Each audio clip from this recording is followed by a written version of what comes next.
आरो बाहागो लानो हादों। नैबे फरायसालिनि थामहिनबा के बरुवा हिनजावसा गोजौ फरायसालिनि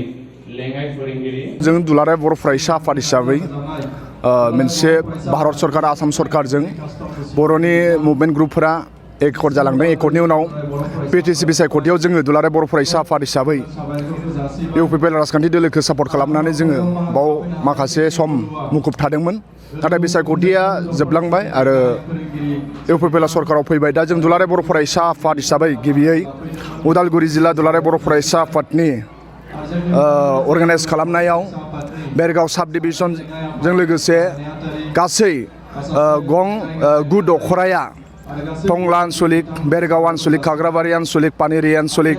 खैराबारि आन्सलिक प्लास मोदैगुरि आन्सलिक, बकरपारा आरो खालायगाव बे गं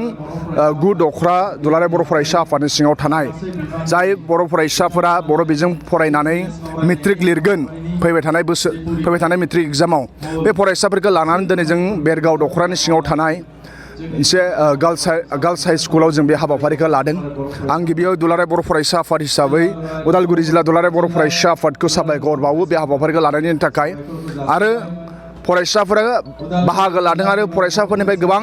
बिथांमोननिफ्राय जों मोनसे एम्बिशन बे फरायसाफोरा जे गोजौ सोलोंथाइ लानो लुबैयो आरो फरायसाफोरा जे भारतनि नम्बर 1 इन्स्टिटिउसन IIT, NIT आरो मेडिकेल कलेज बिथांमोना जे UPSC आरो APSC एग्जाम लिरनो लुबैयो बेखौ फरायसाफोरनिफ्राय जों इन्टारेक्सनखौ लानायाव फरायसाफोरनिफ्राय जोङो मिन्थिनो मोन्दों। दा जों दुलाराय बर' फरायसा आफादनिफ्राय बै बर' फरायसाफोरखौ आफा अबंलावरिया अनहरदों जाय बिथांमोना थांखि लादों IIT आव फरायनाय, NIT आव फरायनाय, मेडिकेल फरायनाय, MBBS फरायनाय, इउनियन पाब्लिक सार्भिस एग्जाम लिरगोन, आसाम पाब्लिक सार्भिस एग्जाम लिरगोन। बे फरायसाफोरखौ जों दुलाराय बर' फरायसा आफादनिफ्राय सहाय होगोन। जोंनि दखरानि आबसुफोरा सहाय होनांगोन, सान हर थांनानै खबर लाहैगोन आरो बर'नि फरायसाफोरखौ मोनसे सुबुं दोनथानो थाखाय दुलाराय बर' फरायसा आफादा नाजाबोगासिनो दङ। बड'फा बर' हारिनि बिफा उपेन्द्रनाथ ब्रह्मआ बर' हारिया गेरेमसा जानो नांगौब्ला बर' फरायसाफ्रा सोलोंथाइ मोननो नांगोन। बेखौ जों दुलाराय बर' फरायसा आफादा दिनैनिफ्राय माखासे सान गेप्स थानायनि उनाव दिनै जोङो जागायबाय। जागोन तामुलपुर साब डिभिजनाव जागोन, मुसलपुर साब डिभिजन, सालबारि साब डिभिजन, बिजनी साब डिभिजन, काजलगाव साब डिभिजन, क'क्राझार साब डिभिजन आरो गसाइगाव आरो पर्बतजरा BTC आव 10टा साब डिभिजन। बे 10टा साब डिभिजनावबो बर' बिजों फरायनानै क्लास 10आव जाय मेट्रिक फरिखा लिरगोन बे फरायसाफोरखौ जों लोगो हमहैजोबगोन आरो बे फरायसाफोरखौ जेरैखि जाया सान हर नाजानानै नोंसोरो गावनि आथिङावनो जाहाथे गसङो बिमा बिफानि अननाय आरो जोंनि फोरोंगुरु सार बिथांमोननि अननायाव बे फरायसाफोरजों सावरायहैजोबगोन।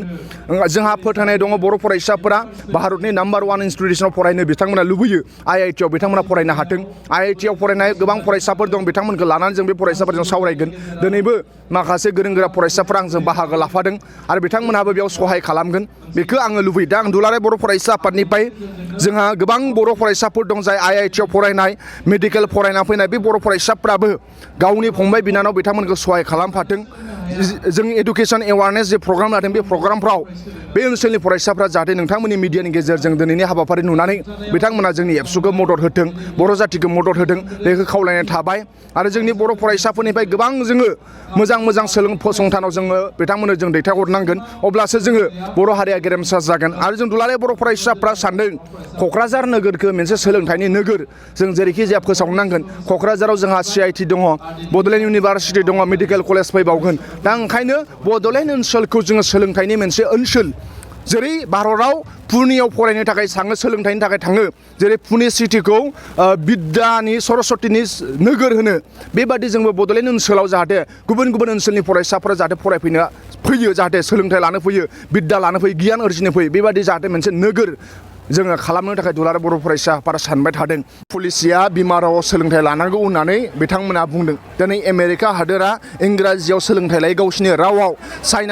चाइनानि फरायसाफ्रा गावसिनि रावाव सोलोंथाइ लायो। दिनै भारताव नाय बयनिफ्राय जौगानाय रायजो होनोब्ला तामिलनाडु तेलुगु भाषायाव बिमा रावसो सोलोंथाइ लादों। APJ आब्दुल कालाम भारतनि साइन्टिस्ट आरो प्रेसिडेन्ट बिथाङा बुंलांदों जे बिमा रावाव सोलोंथाइ लायोब्लासो बांसिन फरायसाफ्रा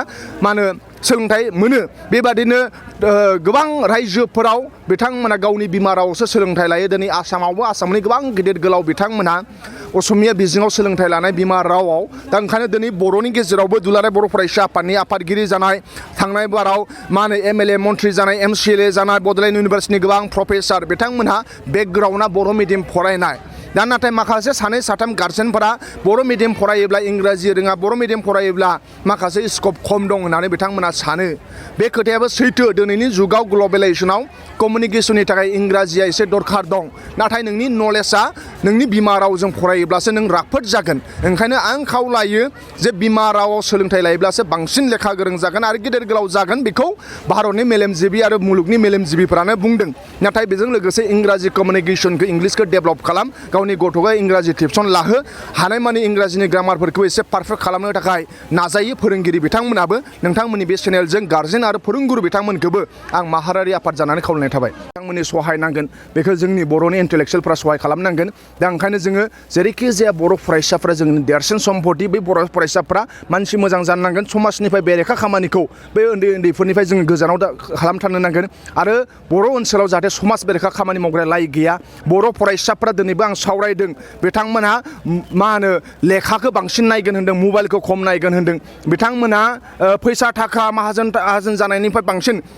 मा होनो नलेज बेस ससाइटि दानो थाखाय जों बर'आ नलेज बेस ससाइटि जायो जाहाथे बर' फरायसाफ्रा लेखा रोंनानै इन्जिनियारिं प्रफेसर जानो थाखाय गावनो जाहाथे नाजायो बर' ओनसोलाव बे थांनाय गोलाव समाव जों नुदों बिथांमोनहा फैसा थाखा न' बां लुनाय कर'रपति जानो लुबैनाय दिल्ली मुम्बाइ थांनाय फरेन देश थांनायनि गोबां कम्पिटिसन दंमोन नाथाय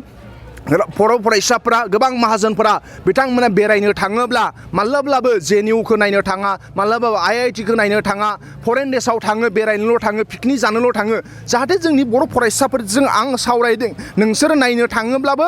मा होनो इन्जिनियारिं कलेजफोरखौ नाय मेडिकेल कलेजफोरखौ नाय गुबुन हादरनि मा होनो इउनिभारसिटिफ्रा बोरै जायो बेफोरखौ नायनो थाखाय जों दिनै खावलायदों ओंखायनो जोङो नलेज बेस ससाइटि समाजनि बेरेखाया जोंनि समाजाव मा होनो जायगा गैया जोंनि बर' फरायसाफ्रा लेखा फरायनाय गोसो होयो जोंनि समाजा जाहाथे गियाननि मोनसे समाज गोग्गो मोनसे समाज गोरोंखौ जों सनमान होनाय आरो गावनि आथिङाव गसंनाय मोनसे समाज जायो बेखौ जों दुलाराय बर' फरायसाफोरा लुबैदों बिनि थाखाय गासै बर' माहारिनि मोनफ्रोमबो सेक्सननि दैदेनगिरि बिथांमोना एबसुखौ मदद होनानै बर' फरायसाफोरखौ मानसि दानायाव जाहाथे सहाय खालामो बेखौ नोंथांमोननि चेनेल